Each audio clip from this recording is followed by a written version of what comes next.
Shine out over the Eiffel Forest beyond. We've got a packed grid of cars, 36 coming out to play here, and the temperature stayed relatively low all day, 18.5 degrees, about as warm as we've seen at air temperature. Track temperature actually hasn't really got much above that either, but the humidity's fallen away. Now we've set for an hour of racing with the driver change in the middle, the mandatory pit stops, and how these shake out we will wait to see. But let's in no time at all go down to the grid and join Alex Legui down with our pole sitter Stanislav Safronov. He put a Pro-Am class car onto pole. Well, here you are on overall pole position. What a place to do it at. That was a lot of pace that you got out of this car, but can you convert that to race pace? Let's see if Stas can do it. He pulled an amazing lap. Everything was perfect. Let's hope we do same well in the race. Good. You've got a lot of pressure around you, but feeling confident? I am, but I'm not in the car. You will be. Have a good race. Thank you very much.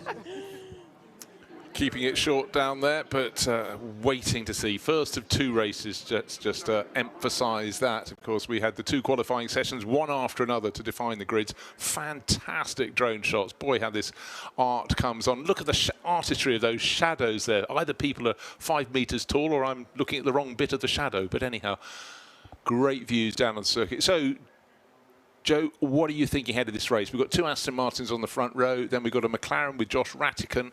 An Audi from Greg Gilvert, a Toyota from Jan Duran as well, getting into the mix. Well, plenty of variety from the manufacturers at the front end. Yeah, I think we need to keep our eyes on Gilvert into turn one. On the second row in that predominantly green Audi R8 from Speed Car. We've seen the straight line speed of the Audi just to the right of your shot there. That's going to be strong into one, and it is a long run into turn one. Well, one car that came here well placed in the points, it's second. It's Eric Evans in the number 61 Ford. Right, you boys have a real opportunity to keep this championship alive. You need to finish ahead of the Audi. How are you feeling back here?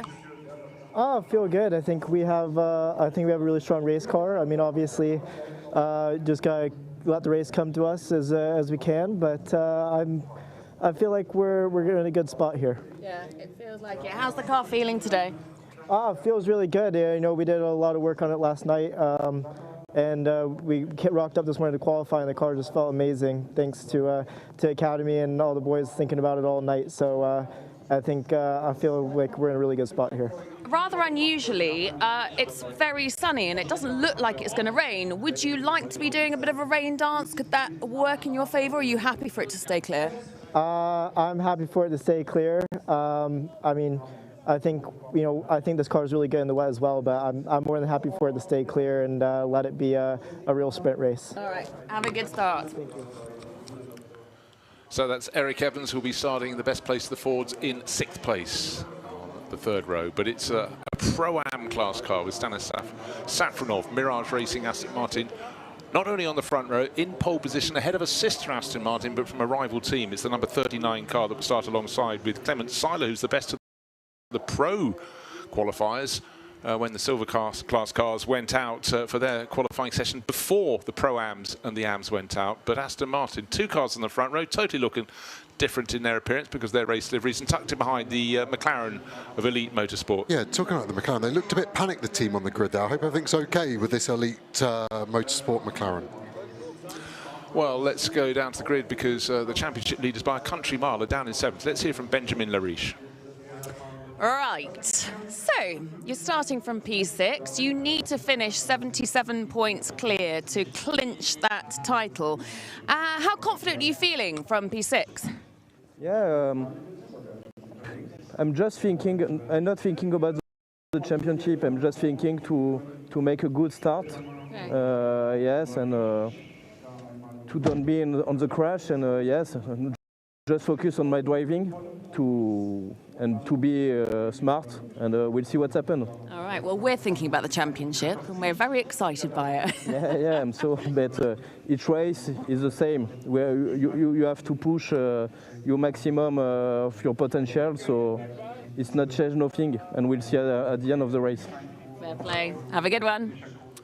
I defy anybody, even if they're sitting on a Let's do the maths here. Jones, a 79-point championship lead, 161 against 82. You still think of the first corner at the Nürburgring, especially if you're starting on the pit wall side as Benjamin Lariche is. You can see his car fourth in that line on the left-hand side of the grid. And the corner funnels down. It tightens to the right and tightens some more towards the exit of the corner. But right now, in the bright, bright sunshine, it's his car, number 007 on the windscreen. You can see LAR Lariche as it flicks on and off that yellow, blue, pink and red Audi. But the colours all the way down the grid. The Borusan Automotive BMWs a little further back. You'd expect them down on about the 6th row. Let's go down and hear from Hendrik Still in car number 32. Right, here we are, right in the mix, but certainly fighting for that title win this weekend. How is it to be this far back? You're obviously still in the front of your pack, but in the thick of it at the Nürburgring? Of all places. Yeah. I mean, so for us, it's not so easy, especially because Safranov on pole position. So they are 26 points behind us now in the championship after the pole position. So yeah, we need to scrap some points to hold the lead in the championship. This is the most important. I don't expect that we have the pace today to attack them. But overall, let's hope for a good race for us. All right, have a great race. Thank you. So that was the voice of Hendrik Still, who came here leading the Pro-Am title battle by 26 points. It's now 27 points, now down to 26, because of course the car on pole is the chasing Stanislav Safronov Mirage Racing Aston Martin. That got the extra point for pole position. There it is, sitting on pole position, the black, white and red Aston Martin on the left of your screen. The leading Pro Class or Silver Class car is Clement Seiler on the right-hand side in the more traditional Aston Martin green and the long-standing yellow lipstick around the grille, if you will. And we have plenty of racing ahead of us. An hour of racing, and let's hope they stay off. We had to have curb repair on the exit of turn 16. Let's hope they don't agitate that. But with a field as big as this, Joe Osborne, there's every opportunity for someone to go a little bit wide back there. Yeah, and they're looking to maximise any lap time in such a competitive field, such as European GT4. And this long shot we're going to get into turn 1, we've got to look for the concertina effect. It's the highest speed point of the track into the slowest corner of the lap. So we see lots of drama there, and it's going to kick off. It's just where and to what degree.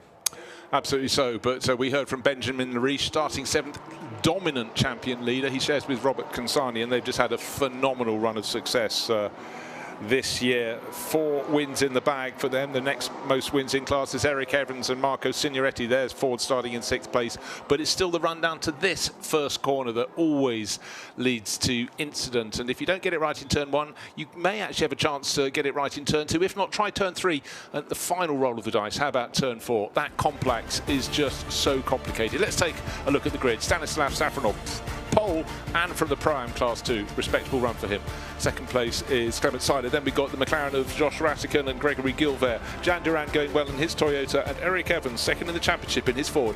Championship leader Benjamin Lariche starts 7th. Hendrik Still leading the Pro-Am Championship in 8th overall. Good run from Roberto Freire in the 2nd Mirage Aston Martin. Luke Ibanez alongside. Then Edwin Hellstein and Nova Racing Porsche, and Schubert Motorsport alongside. Pedro Ibrahim in the better place, the BMWs from Borusan. Sister car just diagonally back in 16th overall.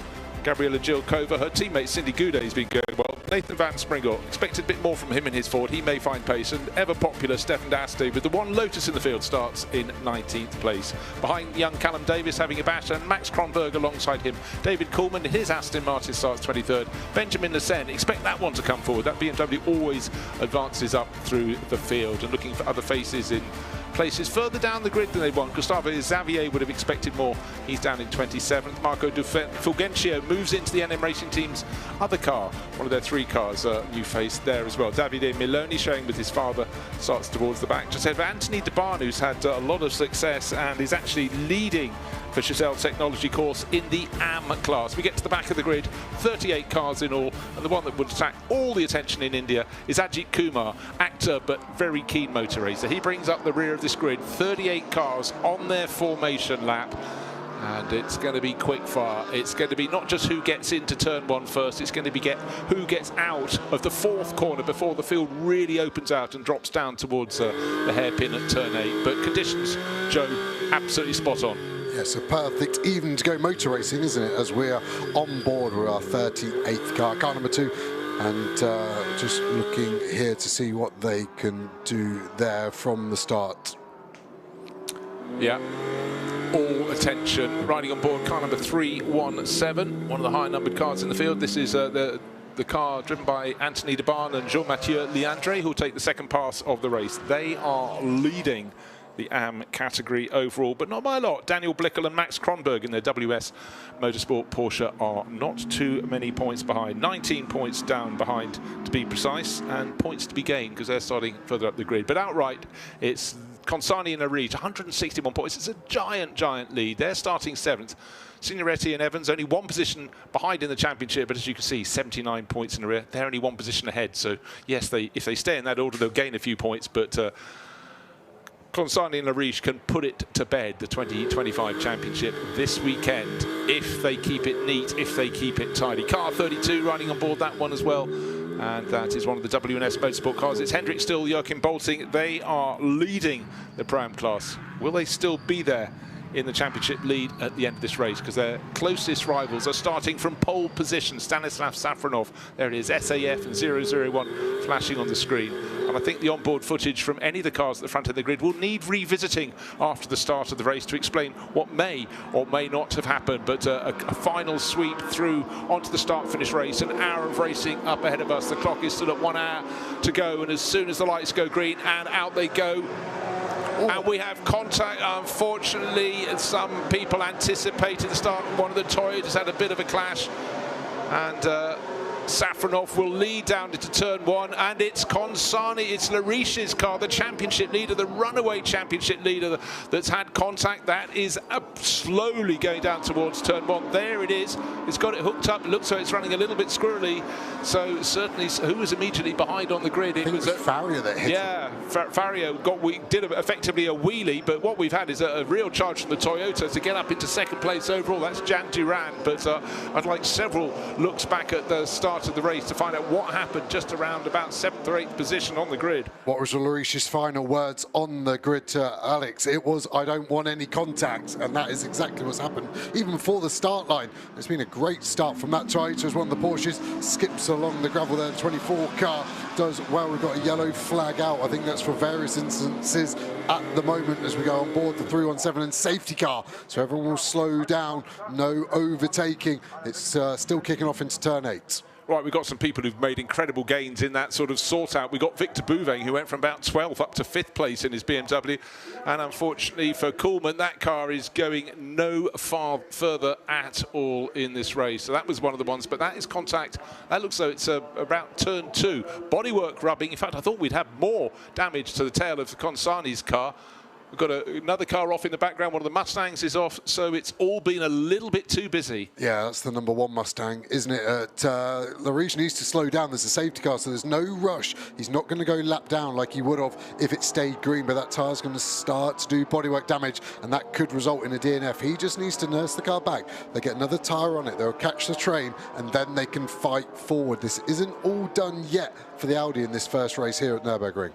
No, but just to reiterate, they had a 79-point advantage, nearly twice the score of the next best place crew in the Silver Cup Championship. Eric Evans, Marco Signoretti were their closest rivals, only 2 points clear of Berkay Bessler, Gabriele Piana in their Borissan Automotive BMW, and certainly at the moment, suddenly Eric Evans will be going, what happened around me? Let's take a look at the replay at the start. The lights are still red, and already we had people accelerating. I'm afraid it looks like Roberto Ferreira went before the lights flicked to green. And up front, of course, Stanislav Safronov was very pleased no one came past him. The 2 Aston Martins down into the first corner, side by side. Eric Evans up to 4th place, but it was the Toyota of Jan Durand that moved up into 2nd place overall. But there was the contact. Wait for it, and there it comes. No. Oh, well, he went out and then ducked back in again. He obviously thought, I've jumped, and then just delayed it. And, well, no blame attached to Benjamin Lariche. He was the unfortunate recipient of contact. Then down into turn 1 a few. The Borissan Automotive BMW is making great ground, but most notably Victor Bouveng, by there, he's up from 12th place to about 6th, and he gained another one in his BMW just shortly thereafter, but just enough was done by Stanislav Safronov to stay at the front. Now, talk us through this replay of the replay. So the Aston tries to anticipate. He has to go there because he would have gone in the back, but then he tries to go back into his position, but he's overlapping with Lariche. I can't give him an excuse there from a driver's perspective. It's just heat of the moment. He's realised he shouldn't be in the middle of the track. He's worried he's going to get a penalty for not being over the grid boxes and tries to go back to the grid box, but there was an Audi R8 GT4 car of Lariche there, and look at the damage to that left side of the car. I hope it is just a tyre and no suspension damage. Yeah, the fleeting look we had at the back of the car, you couldn't see any particular bodywork damage. Clearly there was the puncture, but let's hope, as you say, that is all there is. So coming into the pit lane for him, but we are behind the safety cars, so he's not squandering as much time as he would, but he dropped right to the back of the field. Another car sitting in there. In fact, that's his assailant, isn't it? That's Roberto Frere's Mirage Racing Aston Martin. So now can, of course, the safety car group at the moment, to let you know where it is, they're just exiting turn 8. It's the hairpin. They're starting to come up towards the Schumacher S. How fast can they affect this repair? Is it simply a punctured tyre? They can replace it. They're working on the front. On the right side, I wonder, of the car. Obviously, the main damage is on the left side, and looks like they've got more damage than we saw, but all the contact was on the opposite side of the car. Yeah, absolutely, to my mind. So the field is getting up towards turn 11. Can they get the repairs done and get him back out onto the track so that he can rejoin it? We don't know how long the safety car is going to go. He would have a chance to close in a bit, but I mean, he's got about 35 seconds to be rolling, because they will put a red light on pit exit as the safety car is at the last corner. This was the corner with the damage, and maybe they had another puncher, but they need to be quick. And where they are on the championship, just throw a tyre on it and send it out. And if it's still broken, then go a lap down. At the moment, they need to get this car out so it stays on the lead lap, but it doesn't seem to be a huge amount of urgency. And here we can see the pack coming up to the final chicane, and yeah, this car is going to go a lap down if it isn't moving in the next 15 seconds. And actually, that's day done, isn't it? You could see the driver getting out, so there's more damage than what we could see on the cameras. And yeah, they're the only crew in the championship that could afford a non-score, because they're sitting on such a gargantuan points lead. They could have wrapped it up here this weekend, of course, the 2 races, but for Benjamin Lariche, who just got out, and Robert Consani, who's standing there having a look, not really quite sure what to think. Anybody else in the chasing pack, they could not afford a non-score. Stefano Telly down there in the mix, talking to the crew as well. The Moore winner, don't forget. But right now, well, recipient of someone else's over-enthusiasm, I think we can say. So had they managed to get out at the front of the pack, they would be able to start catching up, and they would have made up some of the ground. It would never propel them towards the front of the race, but at least it might have kept them somewhere in the mix. You never know, there might be a further safety car period later in this event. Let's hope not. This is a high view looking down on turn 1, but the damage was done long before the field got here. Yeah, it was that turn 1 move from the Borissan automotive car, Pedro Ibrahim. He timed it perfectly on the brakes, and interestingly, no red light on pit exit. Typically, the exit light goes red when the safety car's train is there to stop this awkwardness of a car being released into the pack, unless Farrier has gone through a red light. But they're the 2 cars that are involved, and the aggressor is the one that does get out of pit lane. Well, we've had the contact on the start-finish line, and it was Benjamin Lariche who was hit. We've caught up with him. Oh, Benjamin, my goodness me, you were a sitting duck there. Can you talk us through what happened from your perspective? I don't know, because I was put the throttle, and someone behind me touched me, hit me. So I don't know. I will check the video, and we'll see what's happened. And but now the race is over. We have to focus to the race 2 now, and yes, we can just do that. Thank you. You don't need even to look at that image. You can sense from just the sound of his voice how the shoulders are down. But at the replay, the lights are still on red when Roberto Freire tucks out from behind. But his mistake, as you pointed out, Joe, was to try and nip back into position rather than just staying in that middle slot, just not getting in front of the number 33 Audi. He 32 Audi backed it off. But you know, for Consani and Lariche, well, you know, it's a bad one, but they've built such an enormous championship lead. They can actually afford it. And I can't think of many times in the GT4 European Series history anybody's had such a large points lead. So I guess take it on the chin a little bit. Eric Evans is the leading driver in the championship behind them, because his car, even 79 points down, is running in 6th place overall, maybe able to gain a few points, but it's not something you could do hand over fist in this championship. It's been the sort of continued excellence of Consani and Lariche with 4 wins in the bag that have put them to the front of the field. Evans and Signoretti have bagged 2, so they've shown race-winning pace, but so as it stands at the moment, it means they no points for Lariche and Consani. They stay on 161. Signoretti and Evans, if they stay where they are, will go on to 94. And Jan Duran and Hadrian David have gained quite a bit. And bear in mind, their car is on pole for the second of the races after a brilliant lap by Hadrian in the Toyota. So things moving around a bit, but basically Consani and Lariche, frustration for them, but they are in a very, very good position. They're number 3 Audi. Yeah, the only thing worth adding, I guess, is the Academy Mustang in second championship also had a DNF now, so that's fair. There was also Innocent. They got assaulted at Spa, didn't they, at turn 1? So there's a bit of a common theme there. But yeah, I'd like to know what the damage is on the Audi. And next time that car's out is straight into race 2 as well. They may do the hardship lap, something introduced this year. So at the start of each day, any category racing at the weekend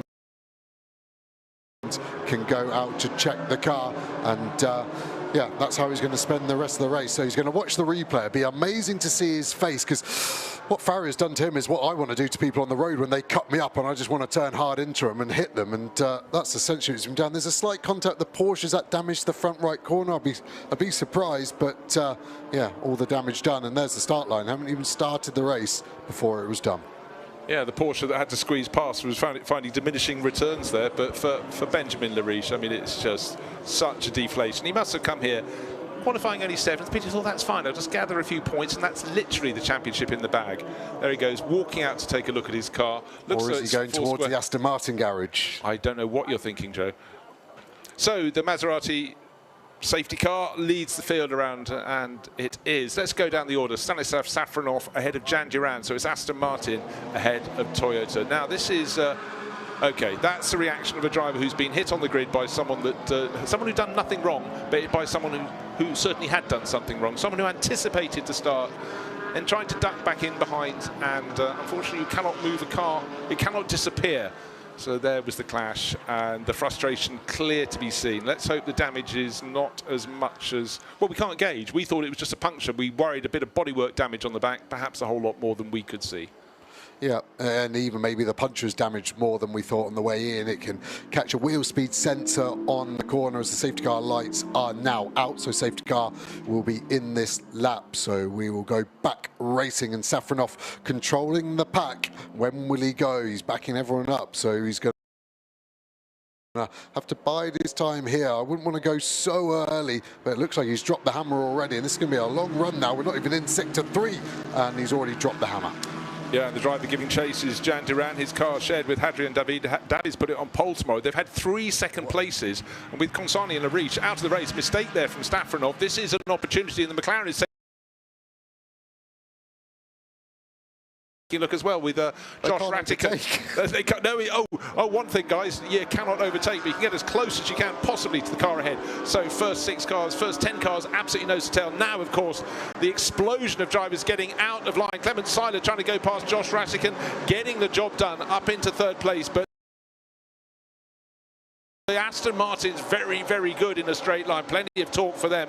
And Clement Seiler going to the outside line, got terribly close to the tail of Jan Duran's Toyota, and I think actually went wider than he wanted to do, but now he's up the inside, so the move on Josh Rattican is completed. And can Josh fight back? He's got his nose in front, but he's on the outside line into turn 3. No, he's pulled across the nose. That was a neat and tidy. Brilliant, brilliant drone shots as we look down. Oh dear, Clement Seiler being given a push and a shove when it often happens there. So from about 12th on the grid, we've now got Victor Bouvet in 4th place in his BMW. It's astonishing. He's going to get a penalty for that. I would give the position back to the Aston if I were him, because that was a bumper run. Is it kicking off here? Still against the inside of Gilbert in the Audi, and one of the Borison cars trying to go all the way around the outside. That's a mega move at 6. But I think a few of these drivers forgot they're on cold tyres. No tyre runs at the start of the race. They only did 400 metres of push, then behind the safety car, and that's what caught Safronov off into the chicane. And luckily for him, no one can overtake, so it bunched everyone up.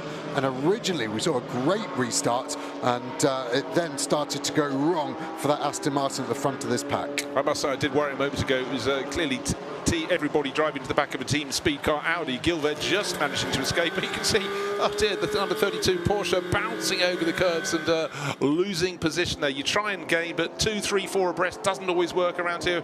One of the McLarens squeezing its way through. That's 8:12. That's the RAFA Racing by RaceLab entry, but frantic racing. But importantly for Stanislav Safronov, he's just got a little bit of a margin, and various other cars have dropped down a little bit as well. As you get winners, you get losers, but it's certainly fantastic racing. And the big loser there was number 32, the car that's been so well placed and actually leading in the Pro-Am Championship, and Hendrik still getting very busy indeed trying to hang on to position there.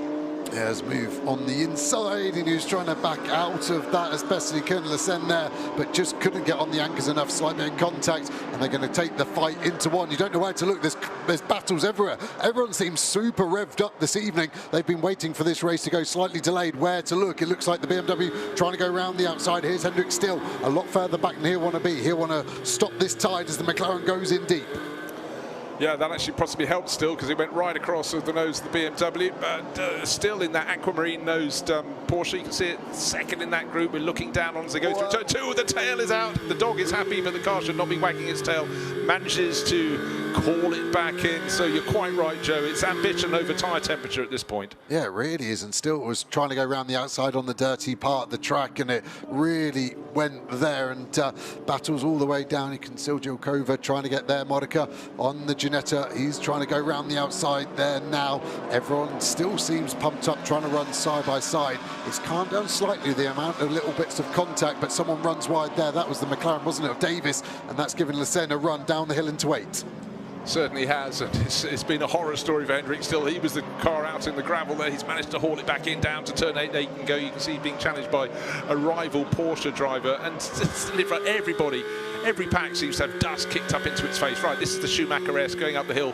Really slippery a lot of time. Yeah, they've already got the pile of gravel there waiting to really cause trouble on the exit of the corner. With every lap, it's getting worse. And I tell you what, with every lap, our race leader, Stanislav Safronov, is just trying to edge clear, 0.6 of a second clear at the front of the field. Nobody else has the luxury of a 0.6 of a second gap. It's nose to tail stuff here. Race 1 of 2. How many cars will we get here for race 2? That's the big question. Right, car number 32, Hendrik still. He ran face full of gravel and then ran off himself in avoidance. Yeah, he was obviously fixated on Davis, and he ran wide, so he did the same, and start to worry about some damage to radiators. Even tyres can get cut. Some of the bits of gravel can be sharp enough to puncture a tyre. As we go to the lead battle, there's the gap you were talking about for Safronov. David now has got Ratican behind him, and looks like he's closing. It looks like the pace is good. Seiler having to fend now from Bouveng. Is he going to get a penalty for the contact earlier on in this race? Eric Evans sat there in the grandstand seat, will want to get involved for the points, but won't want to get involved in the contact. Now, was that Seiler handing the position back? Because, sorry, not Seiler, getting it back, maybe a little back off there from Victor Bouveng. I think that's what happened, but certainly the Aston Martins look very punchy out of turn 17 up the start-finish road. We've got an Aston Martin leading the race, of course, in Stanislav Safronov. Where is the move going to come from Jan Durand? But right now, Durand, going out of the top of your screen, is being pushed very, very hard indeed by Josh Ratican, the yellow and black Elite Motorsport McLaren, looking very handy indeed. But he's got to find a gap if he's going to go for something. Everybody else in a battle of their own. Yep, starting to calm down, isn't it? Everyone finding their pace-wise, and of course, everyone was on the grid where they qualified, but race cars sometimes don't qualify like they race, so you can potentially have a very good qualifying car, and it doesn't have the race pace. And you say that's what's happened to Hendrik still, as Henry David is having to defend. Is he going to ease Ratican up on the exit? Leaves him enough space. It's going to be Ratican's corner now, because it's going to go to the left with the Schumacher. He's not so polite, is he? Back to the Toyota, squeezed them over, and yeah, I was surprised there that the Toyota didn't run the McLaren out wider. Yeah, thanks, but not thanks that much. But up into second place comes Josh Ratican. Now, let's see what Jan Durand can do in behind. But during that moment, Clement Seiler got a little bit closer in the second of the Aston Martins. He's in 4th place overall. Victor Bouveng, I think, probably sensed that a penalty might be coming his way. Hold on. No investigation necessary for an incident between car number 98, of which we were just speaking, which is the Schubert Motorsport car of Victor Bouveng, the BMW, and Clement Seiler's Aston Martin. So because the position was handed back, they can put that in the not pending in tray anymore. Yeah, smart move by Boubeng there. Eventually, maybe would have done it slightly sooner. Maybe the team told him, we've seen it on TV, there's no getting away from it. The evidence is there. Ratikkonen looks like the man on the move now, doesn't he? Cleared that Toyota half a lap ago. Last lap, obviously compromised pace-wise, but it was the fastest lap of the race for the elite McLaren, as Evans now is bored of Victor Boubeng's amazing start and wants to keep with the lead battle. Going to try and go round the outside here at turn 1. Difficult to do. He's now still sending it there. Boubeng moves him over. There's a slight gap there. He's going to rub him up. And that's what Boubeng did to the Aston Martin. Is Evans going to make the move stick? Does he think that was racing or was it unfair? He thinks it was the former there, and he eases Boubeng out. Race control will be looking at that. Is Boubeng looking for a move back? He's not. It's now a defence from the Audi. Yeah, Gregory Gilbert closing in behind in the green Audi as well. Right up front, this is the lead battle, and certainly Ratikan's got the pace to get on the tail of Stanislav Safronov. He's done just that. Gilbert only just in front of the number 11 Pedro Ibrahim driven Borisan BMW, which might be being shoveled a little bit wide there by Luke Ibanez in his Mercedes. So all trying to make up ground, but all losing ground to our race leading duo. It's still the Aston Martin, the Prime class car, Stanislav Safronov, but we saw the climb out of turn 8 seems to be very good hunting ground for Josh Ratikan, and then Eric Evans goes wide and is pulling to the side. Not quite full motive power there. Is there any motive power? It's stopping in a horrible place. The yellow flags be out and Evans finally gets out of the way. Better was that damage from the contact at turn 2 with the BMW. Here we see the start of it. On the entry now, he just rubs up wheel against wheel and just forces them in. Actually, it was more bumper. I'd be surprised if that was race-ending damage there. Can't see anything obvious at this point. I don't think we had any more contact from that point onwards. But I think we'll have to go full course yellow there, unless that Academy Mustang can get to a safer position. Yeah, he was very close to the edge of the circuit when he pulled off. Let's hope there's enough green sward on the outside. Ooh, running very close on the exit of turn 16 to the repair in the curbing for them. Luckily, most of them just staying with inside it. You can see it there, just beyond the red and white curbing, just at the edge of the concrete curbing beyond that. But right, another lap on the board. And Stanislav Safronov still in front, 0.6 of a second to the good. But Josh Ratikan is a question of when. And now Jan Durand is coming under severe pressure from Clement Seiler.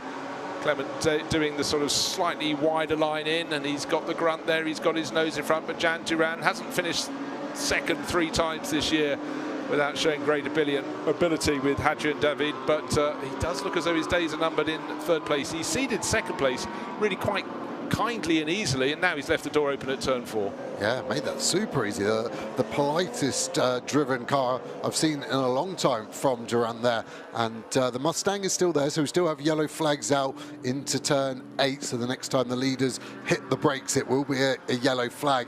And is it Ratikan or Ratikan? Can he get the race lead before the pit window, which opens relatively soon in the next 4 minutes? The window will open as Ibanez drops it into the gravel, flicks it up into the face of Stefan Diasti, and that yellow Lotus ahead of the other Borisan automotive car. Yellow flag still out here, so no overtaking. Have to slow down if we see any green sectors in sector 2. That will be investigated by race control. Wow, certainly looking at that lead battle, we're now starting to sense a little bit more movement from Josh Ratikan, really attacking the curbs, and that's because I don't think he's found the pace that he was seeking to take the lead from Stanislav Safronov. Safronov was very sort of tight-lipped on the grid, but really just suggesting how much focus he had. He knew the charge was going to be coming, didn't know from whom, but Ratikan didn't make the best starts in the race, fell down the order. Right, so the orders at the moment, it will now be in the Silver Cup class if it finishes as it is. No extra points for Lariche and Consani, of course, retired from the race. Now, NM Racing Team, Alex Papados and Luke Ibanez, if they go as they are with that Evans and Signoretti car having pulled out, they cannot topple Lariche and Consani before the season is over. The only people who could have done so were Evans and Signoretti, and that tiny bit of contact led... Hold on, let's do the points again. It's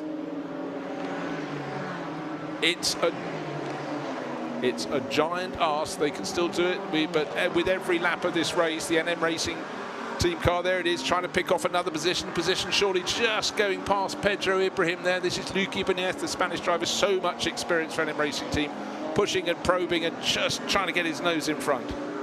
Yeah, and everyone keeping it clean, and it's a real ebb and flow, isn't it, between these three different brands of cars here, and that's just how the cars work. It looks like the Mercedes probably the most breathless at the end of the straight. The Lotus may be the quickest in that, but now is compromised. That's going to give a chance here for Bessler, I think, to get a run down the inside. Is Diasse going to defend into the next corner? It feels like he's safe. Bessler just trying to catch the eye, trying to make him brake too late. They're obviously battling for overall position, but this is not a class position. You can see that on the different colour screen on the windscreen, the Lume ranking showing the green for Diasse because he's Pro-Am versus the blue for the silver battle of the BMW behind. Yeah, so it's a really good run in the Pro-Am class, but of course the race is being led by a Pro-Am class car. That's Stanislav Safronov leading the class, leading the Pro class. Of course, Josh Rattigan tucked in behind his rear bumper. It was 0.6 of a second between first and second. It's down to 0.4 of a second as the McLaren from Elite Motorsport attacks and attacks some more. Here he is, closing all the time. And Clement Seiler looking very loose and really hanging on. Second, third, fourth, fifth place is Victor Bouveng, and he's got Gregory Gilbert tucked in behind in that green Audi, and behind him Pedro Ibim, Luke Ibanez, Stefano D'Asta and Berko Bessler. They are the top 10 runners in this race. Time left on the clock, 36 minutes out of an hour, so we've got 24 done. But I think there's an awful lot more incidents to come in this race, an awful lot more overtaking. Safronov really not putting a wheel wrong at the moment, and he's not leaving much hope for Josh Rattigan, but Josh certainly not taking no for an answer. He's just waiting for his moment, but he doesn't want Seiler to get any closer. There's a gap between them of 1.5 seconds between second and third, but again, the Aston Martin's looking very, very tidy in a straight line. Yeah, it really is. And the McLaren is the opposite. It's the slowest car in the straight, but the best in the corners. And you can see Rattigan working hard behind the wheel, car moving, under braking over those bumps into turn number 1. So this will be where Rattigan can close in through the corners. But then the Aston out the corner just stretches its legs. And Duran has definitely settled the pace of that Toyota, able to stay with Seiler in third place. And at the moment, look at Rattigan really hustling through the corner. He's going to try and send it all the way around the outside. This is now a drag race, even though the McLaren doesn't have the speed. I think he's got enough of an overlap where this is going to be a job done inside the corner, should be his. Neat, tidy and full of intent. He runs a little wide in the corner. He carried a bit more speed in, but he has changed the position. Now we've got a Silver Cup car in the lead of the race, as one would have expected, but certainly the Pro-Am entry from Mirage Racing can be proud. A really good run to pole position, but the McLaren has got past. Safronov is far from finished in number 7, the Aston Martin tucked in behind, and the second of the Aston Martins is Clement Seiler. Remember, he started on the outside of the front row. I thought he was closing in, but actually now the battle has changed over the McLaren going to the front. I think Safronov can actually advance at a greater pace because he's not looking in his mirrors at the moment, but he's just must be thinking, how did I let that pass? But again, GT4 balanced performance, but the cars deliver their performance at different points around the circuit, and the McLaren just looks so good through the faster sweepers.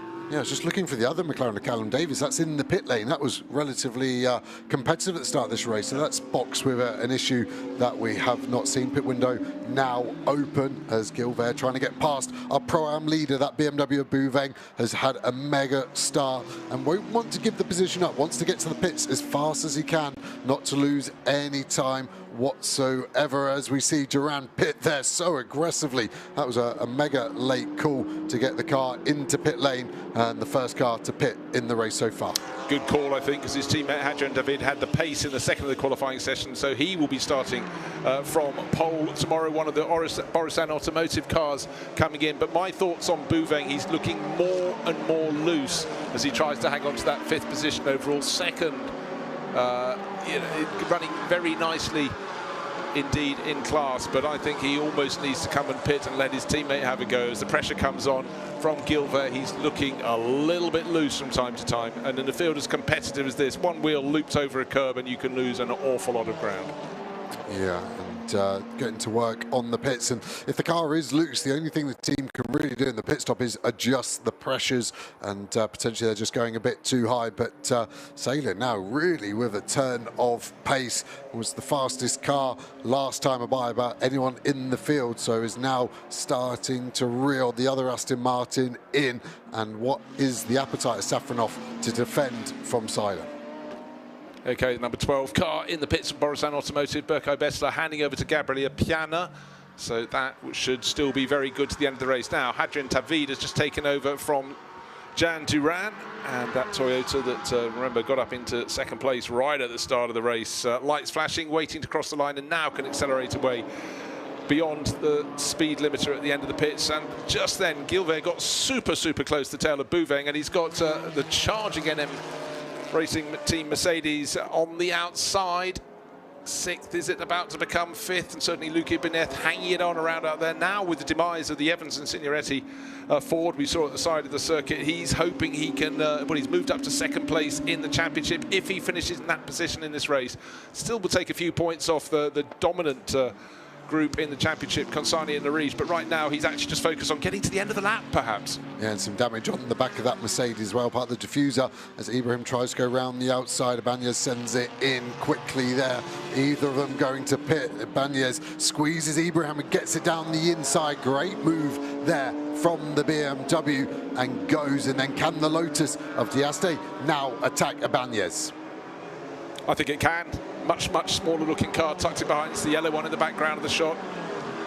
Now, how do they get to the end of the straight? BMW ahead of Mercedes and the Lotus. The Lotus advantage will be in the faster corners. It'll have, you know, superior balance, and sort of much as the McLaren does as well. But in terms of straight line grunt, it doesn't have it.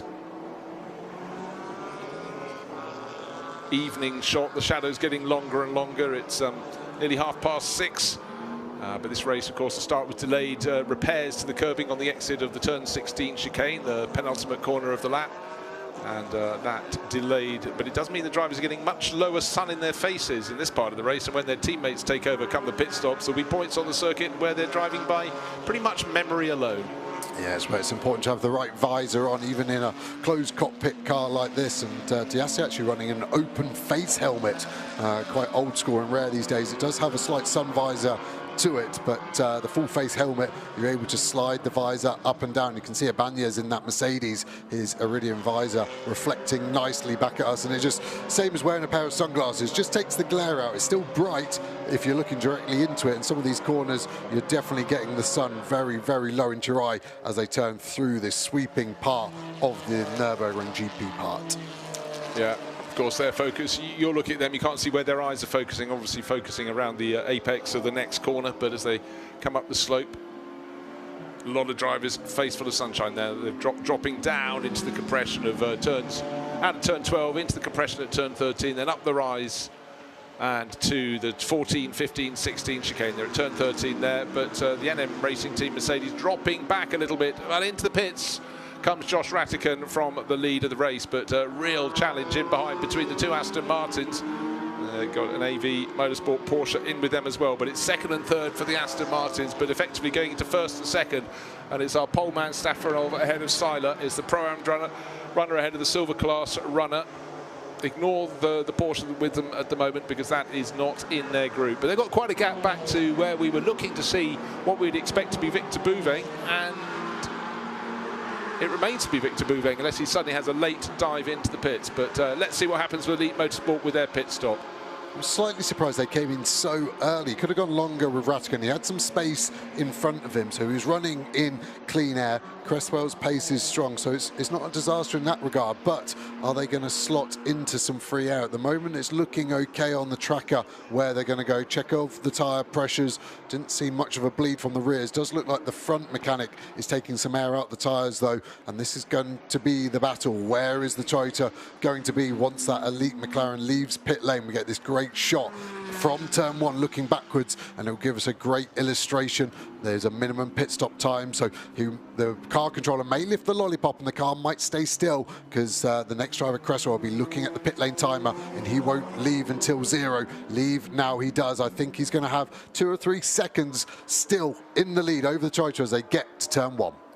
Yeah, and that looks though the job was done, so maybe it was absolutely the right timing to bring it in, because that was the one they had to mark it against. Hadrian David has been on board for a lap or so he's fully up to speed. Mackenzie Cresswell, though, Elite Motorsport, fairly cautious run through from turn 1 to turn 2. He'll then have a face full of sunshine. We talked earlier about another McLaren, which was the 812 car. Contact led to leakage, and that is why I'm leaking what, who knows, but haven't had any further message on that. That's why that one's parked up, and certainly getting very busy indeed is doesn't matter where you look on the circuit, something's happening. But good to see the Lotus still pushing very, very hard indeed. But plenty of competition around it to fight with. And it's Alex Papadopoulos who's taken over the number 15 Mercedes. Remember, his teammate Luca Ibanez was very, very much on the charge.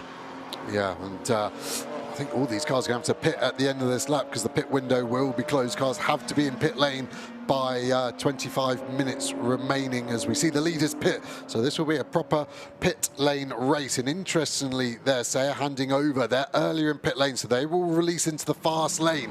So if they're in the real estate where the Aston Martin will want to be, they will have to wait and concede. That's the positive of being earlier in the pit lane. And look how busy this is going to be. Are people going to get blocked in? We're going to have to see pushbacks potentially. It's getting very busy very quickly in pit lane.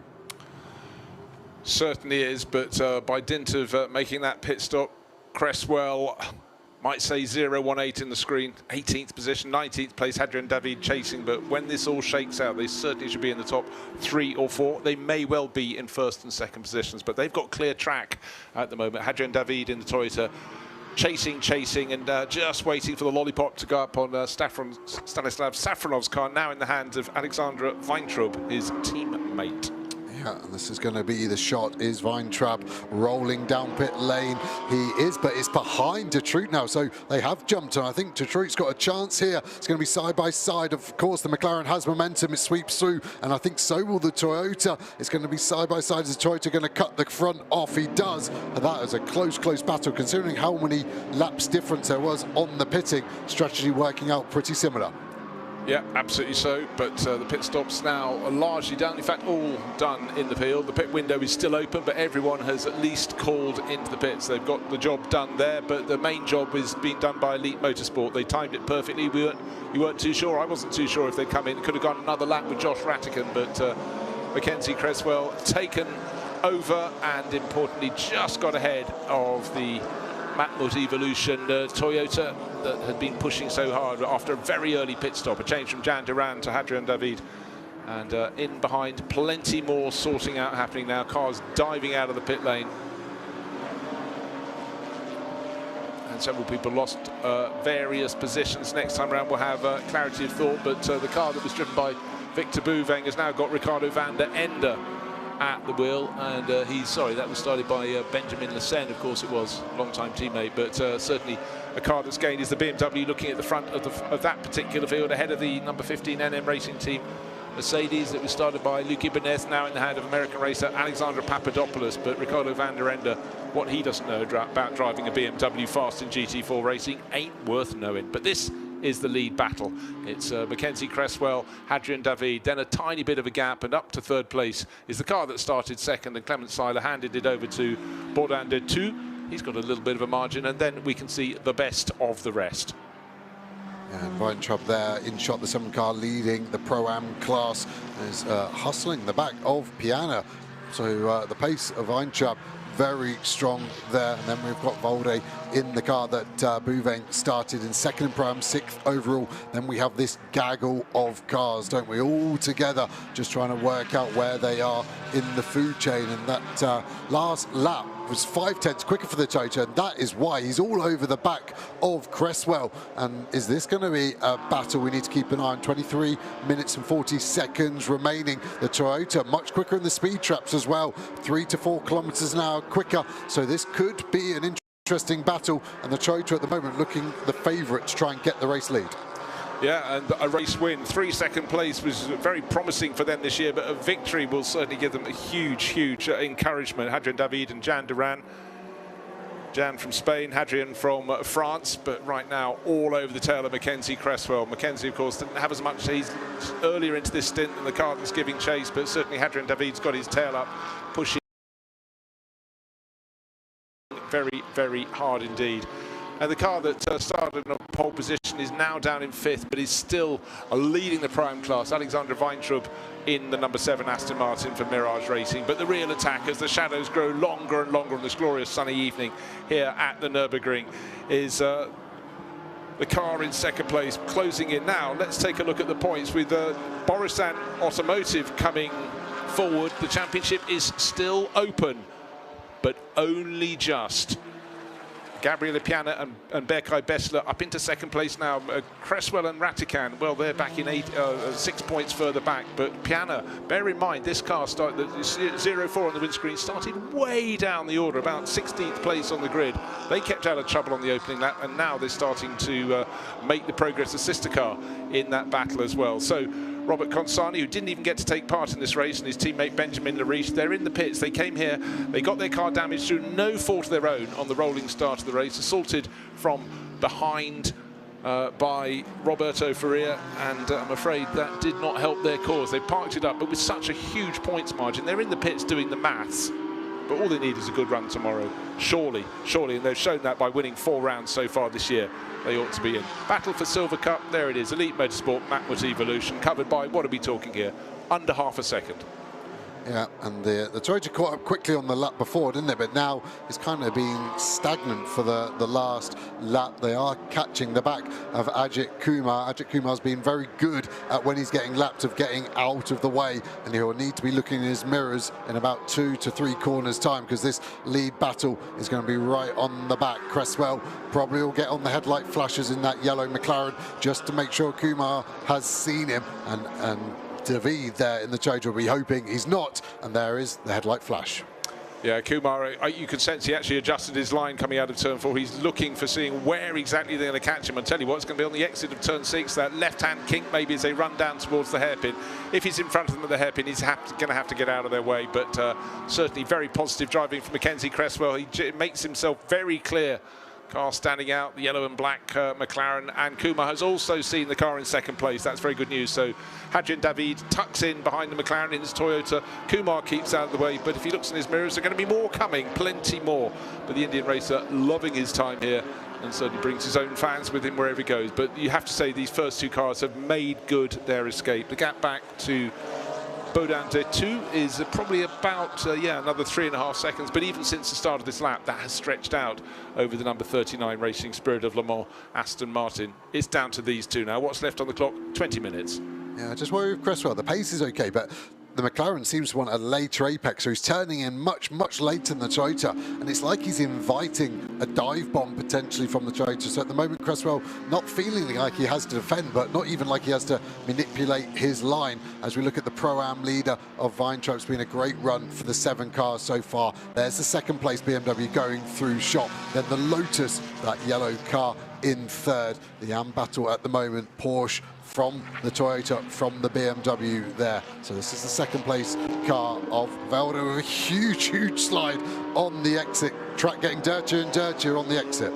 Yeah, well, that was always going to happen. It's the other place it's particularly tricky is, of course, at in the Schumacher S, turns 9 and 10 as the cars come up the field. And the drivers now used to it, but when you have the drivers coming out after the pit stops, for that, some of them, it's a surprise as how much gravel is on the track. Great to have a Lotus going so well. In the top 10, Alberto Nasca, third in the Pro-Am Cup, and ever-enthusiastic Italian. There he is. Light in his eyes as he runs down towards the first corner. Third best result for the Lotus this year is a 9th place, a class-winning 9th place. So on track potentially to improve on that. But what's Nasca got ahead of him?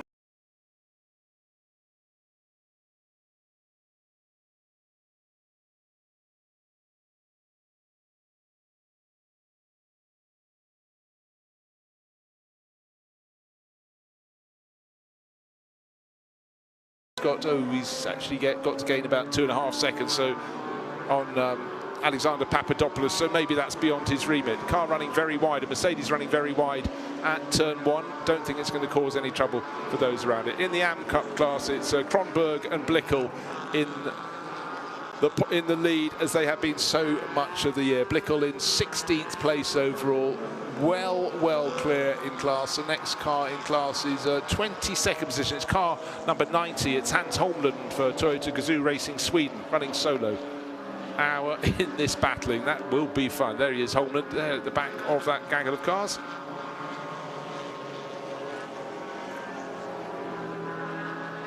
First to second, though, staying at around 0.4 of a second.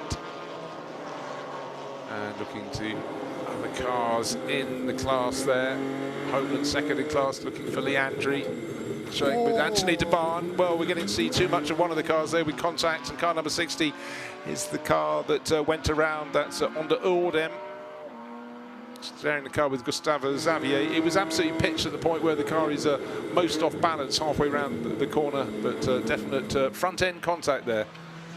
No further action for the incident between cars 24 and 32. 24 was Vinny Beltramelli, Nico Ferrarin's JSB competition Porsche, and 32 Hendrik Still and Joachim Bolting. Joachim at the wheel at the moment, but we did see that being shoveled down the order earlier in the race. Yeah, I think we will see investigation. It was great timing to go on board there, wasn't it, as we fired into the side. We were on board the 317 car of Leandri, and I think that's going to be a drive-through penalty. He was down the inside, but not alongside enough, and it's such a small break there that I don't think there's anything else the 60 BMW could have done. I think he was the innocent party, so I think the 317 is going to get a penalty and potentially lose a class podium.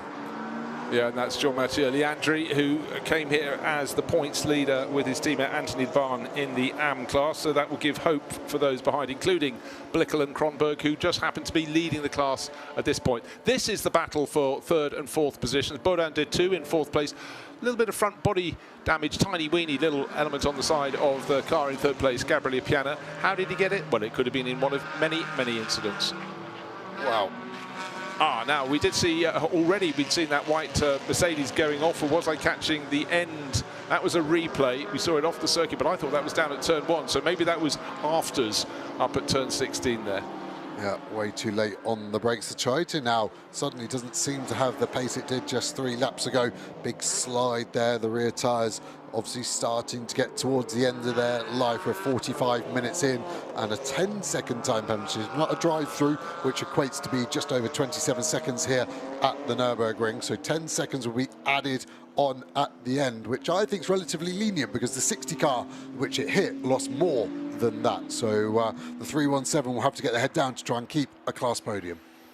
Right, the clock continues to count down, just over a quarter of an hour in this race, nearly at the 75% mark. No further pit stops required unless someone's getting some damage fixed, but that will take them out of the points. It's so competitive. But our first two, they was separated by 4/10 of a second. It's now 6/10. The battling is further down the order. This is just outside the top 10. 11th, 12th, 13th, 14th, and 14th is the Gregory Gilbert car that's been handed over to Paul Petit. It's very fast in their hands, and look for the green Audi to start making positions. Yeah, look at the exhaust hanging off the Supra there of Goudet, and that's right on the borderline of potentially getting the black and orange meatball flag for a mechanical issue, because that's a relatively large component to fall off the back of that Supra, and it's like the whole exhaust back box is hanging off. And yeah, the Audi is the car on the move pace-wise. Is it going to be able to send it down the inside into turn 1 on the Porsche?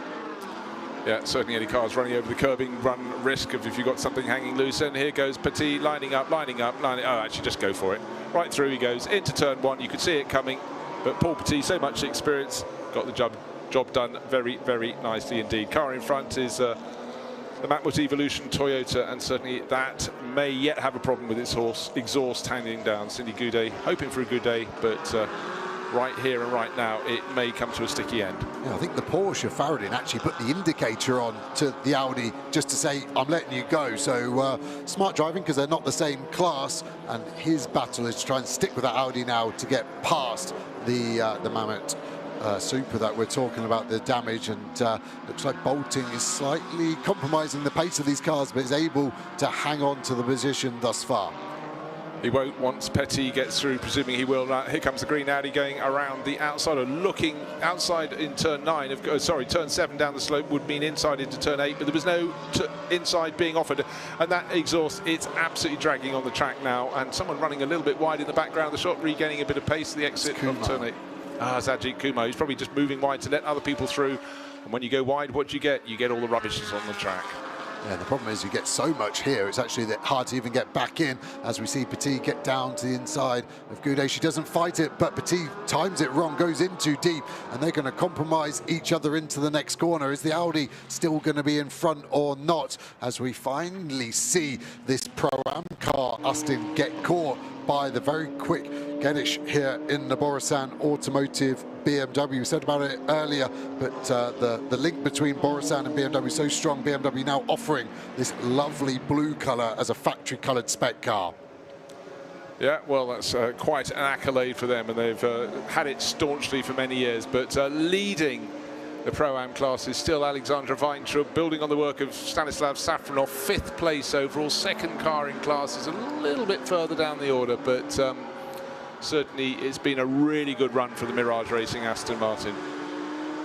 And actually has got the pace over that Borisan car, and if you are at the Nürburgring, there's a BMW M5 in that colour in the paddock, so go and have a look at that. It's certainly very striking, and yeah, the BMW's got good performance. I just think the Aston Martin seems to be very well hooked up and suited to the Nürburgring. Straight line speed always important here, but for an AM driver that Weintraub is, he's doing a mega job.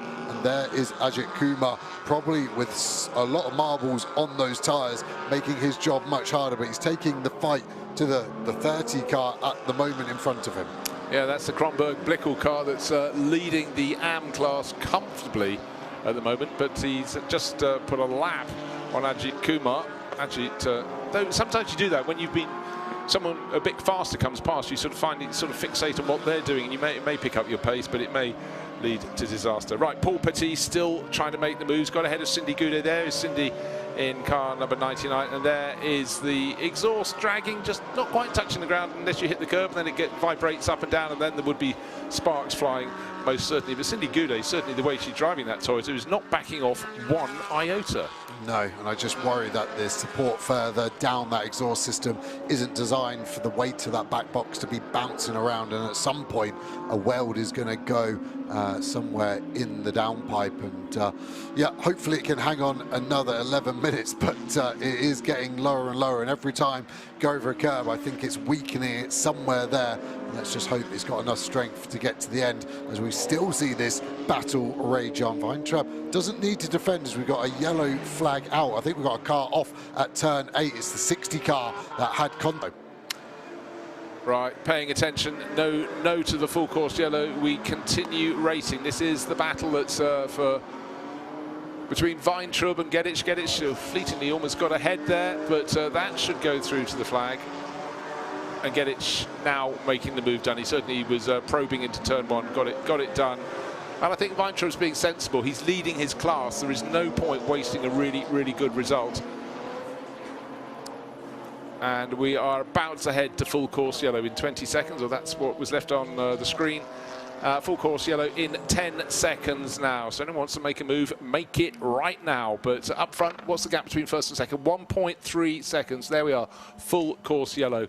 Everyone backing it right off as it's yellow the whole way around the lap. And for Onda Erdem, another one of the Turkish drivers, sitting there frustrated in the gravel. But this is our first pair in the race, Mackenzie Cresswell and Hadrian David. Mackenzie seemed to have the battle come to him. He seemed to rise to the challenge, and at the moment 1.3 seconds clear. So maybe the best shot from Hadrian David was fired early on after those pit stops, and he hasn't got any more to offer to do what he needs to do to get at Mackenzie Cresswell. Or maybe not. Yeah, the only thing would be, did his tyres go over pressure throughout his stint? And now this full course yellow could potentially just go straight back to green if it's a short one. And if those tyre pressures come back down, does that favour the Toyota to get a second bite of it? And I think we had to go to full course yellow there. That BMW was just a sitting duck, really. If another car went off, they had to get that driver from Turkey out of the way. And I think he's just had a really hard afternoon there, Erdem. You can see down in 31st place, but we'll lose that to Kumar under this next lap of full course yellow. You know, some races are just not your race, and car 32 came here. This is the Joachim Bolting, Hendrik Still, WNS Motorsport Porsche, came here leading the Pro-Am class, got shuffled down the order early in the race. They've just picked up a 5-second penalty for exceeding track limits one time too many, and that will knock them back down. They're in 11th place overall, running 4th in class, but I'm afraid that will cost them a few more points that they wanted to put into their pot, because they've got the second race here at the Nürburgring to add more points, and then the final round in October, 11th and 12th at Barcelona. But a 5-second penalty, particularly with the full course yellow, gobbling up some of the time they could have been trying to make it up, will hurt them a little bit, I'm afraid. Yeah, Marshall's doing a mega job of getting this car out the way quickly, so could be out of full course yellow in the next 60 seconds, I'd say, so we could get 7 minutes of green flag racing to the end. They're just going to drag that BMW behind the barrier, and as soon as it is, we've got a chance to go green, as a lot of the drivers have had hot air this morning, haven't they? And there's an illustration of it flying away. Yeah. Very nicely put. Off they go. Beautiful view it would be if you rise high above the circuit here on an evening like this at the Nürburgring. Safety car now coming out after full course yellow. What's left on the clock? 7 minutes and 40 seconds. Slightly surprised by that with where we were in the race. Tyres were up to temperature, but the race director obviously deciding to go cautious on it. There's a lot of debris out there, I guess, so he's wanting making sure everyone's in a good place. But this is going to be a pretty quick turnaround now, because even if the safety car only comes past pit lane once, I think we only have 3 minutes remaining, so possibly 2 racing laps at best. But if it has to do another lap, this could potentially finish under safety car. It certainly could. So for Mackenzie Cresswell, just when the full course yellow period was thrown, he was 1.3 seconds clear in his Elite Motorsport McLaren of the Toyota of Hadrian David. Has gone out to 3.3 seconds, but of course now it's safety car, that gap will close right up again. So if we do get to have a final blast of the flag, Mackenzie Cresswell is going to have to defend like mad. He'd already done the really hard work. And let's wait and see if he has to do it or he doesn't, or how he manages it. But so Joachim Bolton just isn't speeding up. No, he isn't at all. Gilbert is frustrated by that. It's like Bolton wants it to finish here, 4th place, and obviously for the championship he's happy with that. It's like he's trying to manipulate the restart of this. If he doesn't catch the pack, the race director has a hard decision to go. Is that as fast as he can go? He's not doing 80, so he knows it's not full course yellow, but he has got a full-on conga line behind him, and suddenly he starts to bolting, but a little bit too late. Yeah, you really wonder if he was getting a message from the pits that confused him, but safety car, it's catch up if you will, or not lock up, but we're seeing just that there from the Ginetta, the Mojica hand of Mojica family car, Tio at the wheel at the moment, but no particular damage done. But again, in the setting sun here, a face full of smoke for the driver behind would have been a moment at which they could have done without. I think we can say that. Yeah, the safety car is now slowing down to try and pick the pace up, and ironically, safety car could be going slower than 80 kilometers an hour at this point to try and get us a restart this time. We still have cars flooding down to turn 5 as well behind this main group we're looking at on the drone. So big call here. Do we go back to green with potentially 5 minutes remaining? We will not, because it's too late in the lap to turn those lights off now. They would have had to be off way before turn 13 where we've just gone through. So it's going to be one more lap of safety car, and the safety car lap can be as long as 3.5 minutes around here. So that means I think we're at best going to get 1 racing lap. Okay, who else can get into the mix? Gabriele Piana, obviously able behind the safety car to move closer in 3rd place, Borisan Automotive. But how about Datu as well? Because those places are just swapped around just before that. And Gedik in 5th place. So 2 of the Borisan cars with the Aston Martin between them. But up front, behind the Maserati safety car, is the McLaren of Elite Motorsport. What's left on the clock? 4 minutes and 44 seconds. Let's factor in a lap behind the safety car, which is the minimum we're going to have at this point now.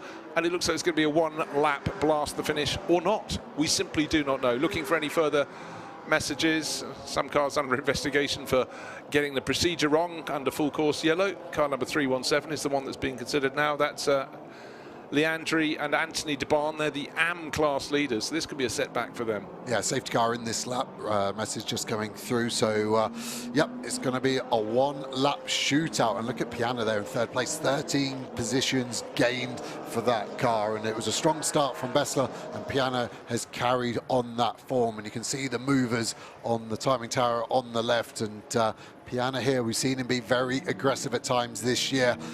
I think back to Spa, where he was mega going round the outside of the last bus stop chicane. And one thing Nürburgring is it's got a lot of chicane, so can he replicate a similar move in that bright blue Borisan Automotive car? Can that Toyota come back to life, or has this McLaren got enough to hang on for the win? Let us wait and see. We'll have to wait half a lap until they're released. They're going around the turn 8 hairpin, bottom of the hill. The clock has 3.5 minutes remaining on it. But important thing is the car will be coming in this lap. When I say the car, I mean the safety car, the Maserati safety car. Light still flashing on the roof bar, but any moment now they should be turned off to indicate, yep, when you get to the end of this lap, you can go and play all over again. But can Mackenzie Cresswell hang on to the lead of the race? Has Adrian David got any hope of getting past, or more to the point, look at the car that's gained 13 positions. In the background of the shot there, one of the two Borissan automotive cars strike to take another win. Certainly Gabriele Piana, the driver on board at the moment, will be very much looking for a real clash between the first two, a real scrap into the first corner to maybe dive bomb the pair of them somewhere between turn 1 and turn 4. Depending how quickly Cresswell goes, we could squeeze 2 laps here. Fastest lap has been a 2:05. Last sector takes 20 seconds to go. So if he gets into sector 3 in the next 9 seconds, it could be 2 laps. Cresswell would rather 1, I'm sure, so he's going to keep the pace slow. And the way he's going, this is going to be a 1-lap shootout. He has gone, and he's got a good restart over David. Slightly caught napping there, not surprising. It's 5 to 7 local time. So what's it to be? No overtaking till the start-finish line. Already Gabriele Piana in 3rd place in the Aquamarine BMW, or the Borissan Automotive BMW. Blue will be the one that's really desperate to get in the mix, and I'd say he's close enough to the tail of the Toyota in 2nd to trouble it and maybe buy a tiny bit of space for Mackenzie Cresswell. Cresswell in the Elite Motorsport McLaren is not leaving anything there for anyone to attack. Slightly clunks the curb on the inside, but left no gap for the Toyota to dive for. The Toyota now has got its hands full because Piana in that number 12 BMW is pushing and running very wide indeed. Maybe that wasn't the move to make, as he was trying everything to get the power down. I think Cresswell's got the job done. He'll be out of turn 4, this one, in the lead of the race. Can he hang on through to the finish? 1 minute and 31 seconds. Has he gone just too soon, or has he just done the maths right, or more to the point, his team done the maths right, that he can run round to the end of this lap and the checkered flag will meet him? It may be a second or two the wrong side of that, but I'm sure they've done their sums. I think race control have taken it out of their control. Oh yeah, called it the final lap. When it's that close, race control decide. So we might actually have a sub 1 hour race potentially, but I think this lap is actually slightly off the pace as the tyres are coming up to temperature, and it's looked like they all had a chance to make a place, but at the moment it's actually this Aston Martin closest to the car in front in the top 5 battle here, and Piana is having to look in his mirrors rather than attack. But I think the Toyota is too far behind the McLaren, and now Cresswell just needs to bring it home through these final few corners. So the gap needs to be 77 points, which is not for Lariche and Consani to wrap it up in this race. 77 points still played for in the rest of the championship. Piana at the moment, doing the maths there, is 66 points down along with his teammate Bessler, so it's still open, and Benjamin Lariche didn't even get around the first corner. He even hadn't got to the start line before he was clouted. Starting 7th on the grid, was attacked from behind by an over-enthusiastic rival, and has had to watch the race from the sidelines. Their season's been so strong, it'll be really quite amazing if anyone can overpower them. But right now, we're coming around the final corner of the final lap, the first of 2 races here at the Nürburgring, and it's going to be victory to Elite Motorsport with their McLaren. Mackenzie Cresswell building on the work of Josh Rattican. At the end, the margin of victory, 0.4 of a second, and a spin in the background. The Lotus has got caught out, and one of the, well, I think that's the bolting still Porsche getting going. So what looked as though it was going to be a top 10 finish for the Lotus is nothing of the sort. Right, victory in the Pro-Am class goes 6th place to Weintraub, started from, or his car started from pole position.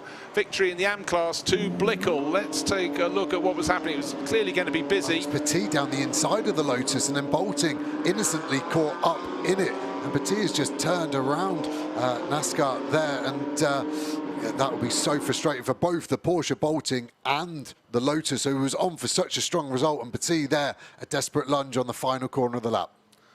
Well, fireworks were promised, fireworks were delivered, but victory to Elite Motorsport there. Mackenzie Cresswell building on the work of Josh Rattican. For those behind, many will have a story to tell, but Mirage Racing, they're happy too, because they took 6th place overall, which meant victory for them in the Pro-Am class, and plenty of points to put into their pot. Victory in the Am class did indeed go to the number 30 Porsche from WNS Motorsport, Max Kronberg and Daniel Blickel, and the sun is still shining.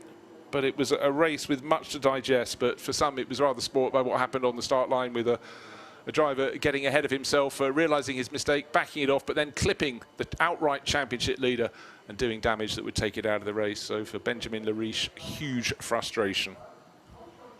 Yeah, and they'll just be hoping for a rather uneventful race tomorrow to try and get the points up where it seals the championship. And it'll be a pretty restless night for those Audi drivers of Lariche and Kasani, because you just go, is our luck running out? Is that now the form? Is that what's going to happen? Or can we reverse the trend and get back on the front foot like they've been doing all season and dominate? Yeah, absolutely dominant. They came here with 161 points, the closest challenger on 82. So really just a simple run today would have been enough for them. Hasn't happened. But can they do it again tomorrow? Can they do it properly tomorrow? But really their form has been strong enough all season. But when you're so close, and it's actually weird to be given such a large championship lead, but a car that's coming closer into the mix. Mackenzie Cresswell was the driver at the end, and Josh Ratigan at the start. Elite Motorsport with... And then Piana finishing strong. Yeah, both that Borusan Automotive BMW and the sister car were down in about 15th, 16th position on this 36-car grid, but made outstanding starts, got straight into the top 10, worked their way forward from there. But for Mackenzie Cresswell, yeah, maybe it was a good luck thing having his belt around the back, or maybe he simply got dressed in a hurry. But let's go down and hear the thoughts of the winning driver right at the end, Mackenzie Cresswell. Oh my word, the GT4 is the gift that keeps on giving, and you very much helped us with that because you have kept the championship alive. Yeah, that wasn't exactly what I was trying to do into the race, but yeah, I'll take it, I guess. Yeah, it was a really good race. It's a long time coming for sure for us this year. Yeah, Elite's done an amazing job. It's always difficult to come back after such a successful year last year, but yeah, it feels really good to finally get the monkey off our back. The car was amazing all throughout, so big thanks to McLaren, everyone at Elite Motorsport, all done an amazing job. Great job, well deserved. So there was the thought of our winner, car number 78, as Mackenzie pointed out, last year champions. This year they hadn't had a win until now. Second places might have been put in the bag, they most certainly were, but this is the one that counted. And great pressure at the end there when one lap restart after the safety car period. Adrian David in the Toyota came home 9/10 of a second behind. He couldn't quite manage it. But Gabriele Piana up so many positions, 13 places gained, moved up to third place. But for the McLaren crew from Elite Motorsport, be a lot of pride in this one. That was a tough old race, but they kept it clean. Great overtaking manoeuvres. And managed not to get caught in anyone's incident, which isn't something you can put on everybody's race report card. But for Josh Ratigan and Mackenzie Cresswell, the fingers are up, #1 in the bag. And let's move down and hear the thoughts of our winners in the Pro-Am class. Stanislav, firstly, let's come to you because that launch off the line was absolutely brilliant. You kept it clean. Yeah, it's a clean race. Thank you for my team, and congratulations my teammate. He doing also a very good job, and then quali and then the race. And let's see tomorrow. We try to win again. Yeah. Alexander, talk us through that stint from your perspective. Yeah, it was a good stint. Tire degradation was a bit too high in the second stint. Also, we lost some time during driver change because of gearbox issue, but yeah, luckily resolved. Yeah, thanks a lot. Team did a great job. We keep on fighting. Well done, guys. So there's the thought. Yes, indeed, about 5 positions were squandered. They came in from the lead of the race, but job done. Their main job wasn't just to win the race. That was a secondary job. The main job was to win the Pro-Am class, and that they did. But right at the end of the race, of course, there were incidents, and up at the final corner, field backing up, the Lotus spun around, and then unfortunate rival going around the outside was given a little bit of a push and a shove by the number 8 Paul Petit Audi, and a lost out on a top 10 position there. But plenty to chew over, Joe, after that race. Some people smiling, some people slightly grimacing. We're only grimacing because we're staring into the bright sunshine in the commentary booth late at night as we check the positions. The podium ceremonies will follow, but a lot to think about in that race. But certainly for Elite Motorsport, it was a chance to atone for not taking the wins they gathered by the bucket load last year. Yep, and it was a clean race, and you can see the Lotus there. That lost a class podium as well with that contact. OK, let's go back down to the collection area, and the winner in the AM class, W&S Motorsport, Max Conberg and Daniel Blickel. Beautifully done, boys. How tough was that pressure at the end? It was a bit unexpected.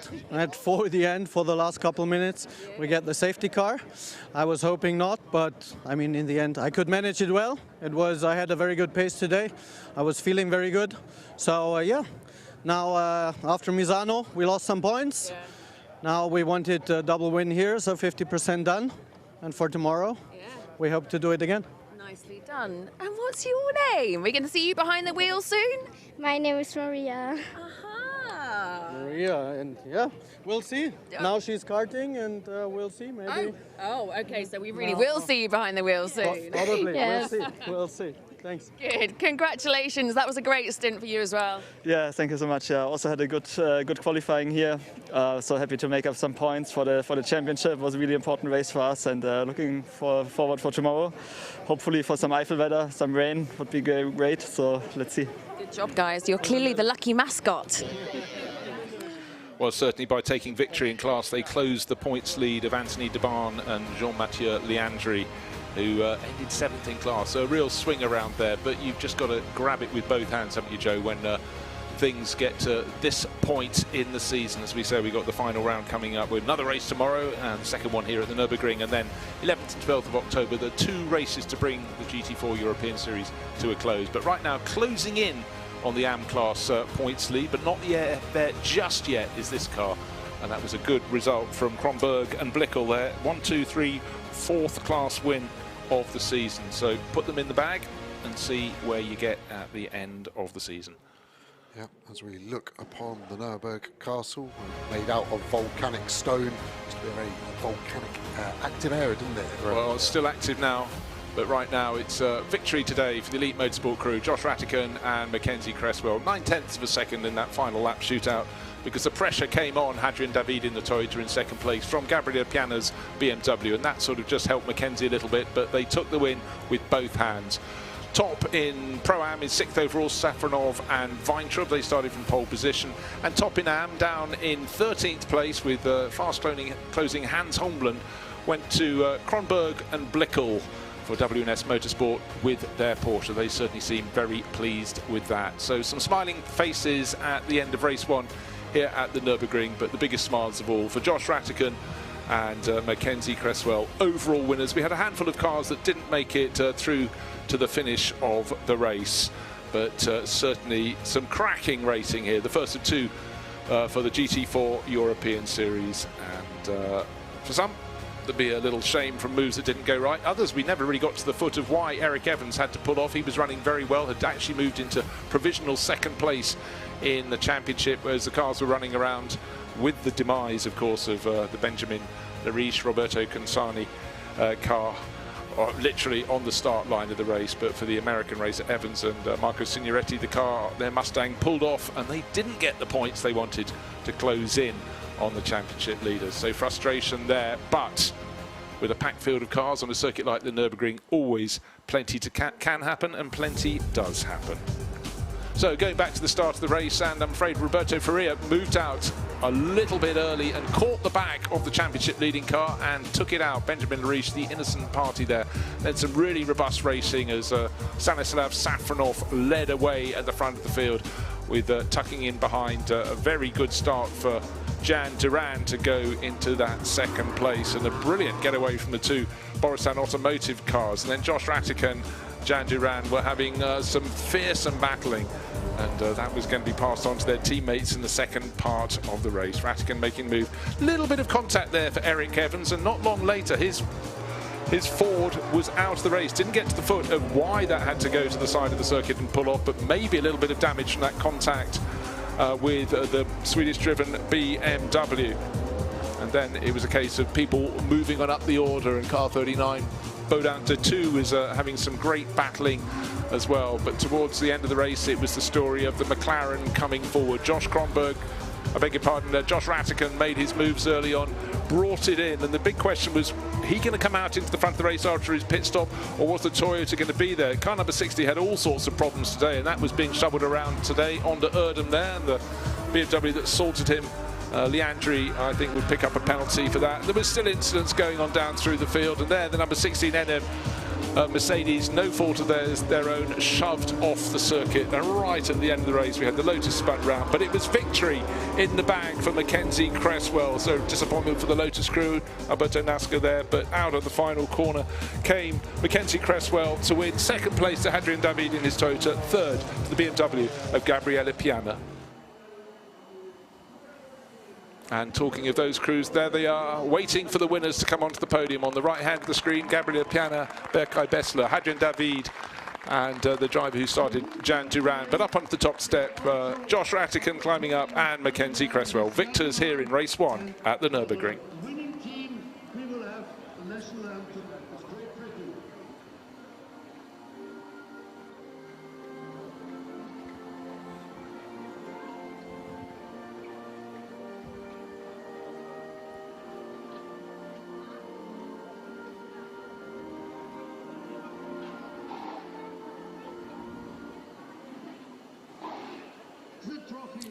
So the British national anthem for Elite Motorsport, the winning team. Trophies about to be presented.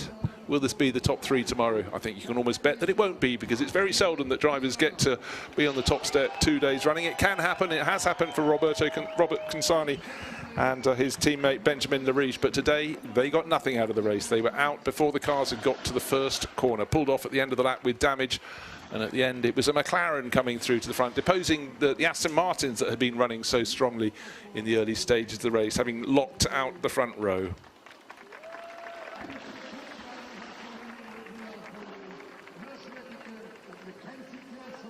So champions in 2024, winning form recovered towards the end of 2025. Can they add some more? Mackenzie Cresswell still looking as though he's had a busy afternoon, but Josh Ratican on the right of the top step has had the time to recover. He did the first part of the race. Wait for it, wait for it. I think Piana's saying he's only got one suit. He doesn't want to spray this evening. Exactly. So, and who's going to run away fastest? A little sort of quite careful on the podium there. Stay away from us. Of course, his own teammate listens to nothing at all. Berkay Bessler giving Piana an absolute faceful. Or maybe said, I have got a spare race suit. Make me the butt of all champagne spraying jokes. But anyhow, good to see them up on the top step. They all work really hard for the podiums here. And there is the finishing. This is the classification in the championship. Lariche and Consani still on 161 points. They started there. But at the end, 66 points behind. So still in with the championship shout. Piana and Bessler. Can they close in tomorrow? Will a few points in the bag for Lariche and Consani? That's all they need. Lock it out with 1 round still to go. Ifs and buts and maybes, but you didn't expect Lariche and Consani to get nothing at all. Mackenzie and Cresswell and Josh Ratican up into 3rd place. Overall, they've gained quite a bit of ground here. They were outside the top 6 when we came to the Nürburgring, so how things can change. And Papadopoulos, Adibenyeth, they came here 4th in the championship. They remain in 4th place. Signoretti and Evans were the ones that lost out. They came here 2nd. They've fallen back to 5th. Now we're going to the podium in the Pro-Am class, and we have the crew that came home in 3rd place today, the 99 crew of Gabriela Jilkova and Cindy Goudet. They were driving one of the Matwood Evolution Toyotas. 2nd place in cars, car number 98. It's Victor Bouvet, who made the outstanding start, and Joachim Volder, but victory in the Pro-Am class. Car number 7 started from pole position, qualified there by Stanislav Safronov, and the job completed by Alexandra Weintraub. As they reported, they had a slight gearbox problem that cost them positions. They certainly squandered 3 or 4 positions when they made their pit stop, but good job done overall for them as well. And class victory in Pro-Am. So for Mirage Racing with their Aston Martin ahead of the Schubert Motorsport BMW and the Matwood Evolution Toyota, they're the top 3 in class.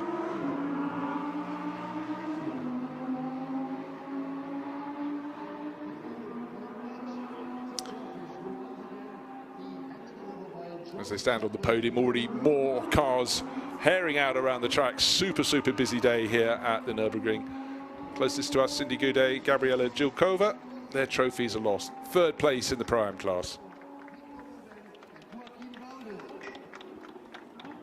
And for Safronov and Weintraub, they came here 2nd in class. They gained a point by taking pole for class, but they sort of gained extra positions because the leaders in their class didn't get on the top 3 today. That I talk of Joachim Bolsing and Hendrik Still, WS Motorsport Porsche. They had their battles in the race today, it's safe to say. I think they also had a time penalty at one point, a 5-second time penalty, which moves them down the order, and then they had the incident at the final corner of the race. But today, it belonged to the Mirage Racing Aston Martin crew of Stanislav Safronov and Alexander Weintraub. They're on the top step of the podium. They're spraying the champagne along with the 2 other pairs behind them, and the BMW crew from Schubert Motorsport looking pretty happy with life as well. Victor Bouveng and Joachim Volder as well. So let's take a look at the championship positions now. That moved Safronov and Weintraub much closer to Still and Bolting. It's now just 5 points between them. That's a big gain. Second place in the race today cements the 3rd place in the championship for Volder and Bouveng for today. We'll see if it closes in tomorrow. JSB competition of entry of Belchamelli and Ferrarin didn't have a race that smiled on them. But Goudet and Jilkova, 3rd in the race today, moves them closer. They've moved up to 4th place in the championship. 5th, very close to 4th, and certainly showed really, really good form today. They may yet advance further. Have to feel for the Lotus crew of Nasca and Daste, spun out at the final corner when a 10th place probably would have seen them in podium. In fact, I think they were running 3rd in class, so taken away from the Lotus crew, but they're still enthusiastic. They'll be back. Now, let's go to the final podium. 3rd place in the AM class, car number 27. That should be AV Racing's Max Huber and Roman Wozniak.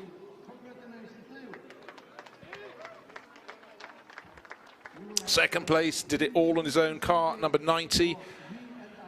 Hans Holmlund for Toyota Gazoo Racing Sweden. And waiting for the winner in the AM class, car number 30, WNS Motorsport, it's Max Kronberg and Daniel Blickel. They will come out to take the top step on the podium. They came here 2nd in the championship and have really made great gains on Anthony de Barn and Jean-Mathieu Leandri, who were in the wars a little bit in this race. Up onto the top step, hats off.